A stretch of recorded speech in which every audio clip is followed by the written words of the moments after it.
Hi, నేను మీ మల్లికార్జున. ఈరోజు వచ్చేసి నా దగ్గరికి 110 కిలోమీటర్ల దూరం నుంచి ఒక తమ్ముడు వచ్చాడు. నా వీడియోస్ చూస్తూ ఈ ఫోన్ని నేను చేయగలని నమ్మకంతో నా దగ్గరికి తీసుకొచ్చాడు.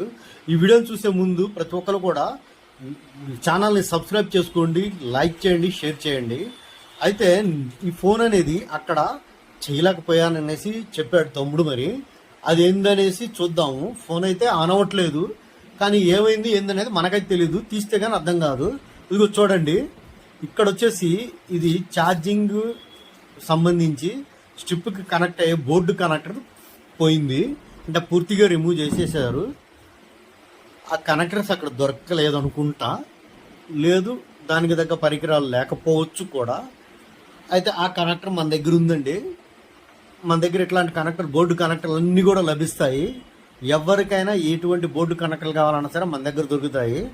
ఎప్పుడైనా సరే కావాలనుకున్న వారు ఈ వీడియోస్ చూసిన ప్రతి ఒక్కరు కూడా ఇట్లాంటి కనెక్టర్స్ అయినా సరే, బోర్డు ప్రాబ్లమ్స్ ఏ ప్రాబ్లమ్స్ అయినా మేము చేస్తామండి.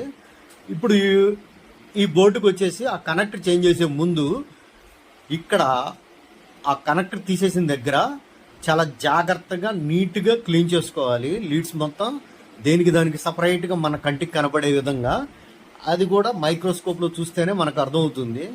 అప్పుడు ఆ కొత్త కనెక్టర్ని ఇలా దాని మీద కూర్చోబెట్టేసి వేయాల్సి ఉంటుంది.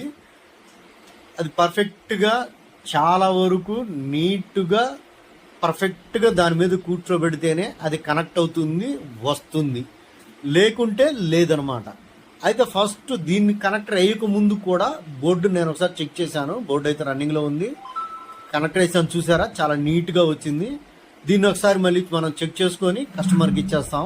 అయిపోయింది మనం చెక్ చేసుకోవడం కూడా. ఇప్పుడు ఛార్జింగ్ పెట్టి కూడా చూపిస్తానండి. చూడండి, ఈ ఛానల్ మీరు సబ్స్క్రైబ్ చేసుకోండి, బెల్ ఐకాన్ కొట్టండి, కామెంట్స్ మాత్రం కంపల్సరిగా పెట్టండి. మీకు ఏ ప్రాబ్లం ఉన్నా సరే మీరు కామెంట్స్ పెడితే ఆ ప్రాబ్లం గురించి నేను మీకు ఎక్స్ప్లెయిన్ చేయడానికి కూడా సిద్ధంగా ఉన్నాను.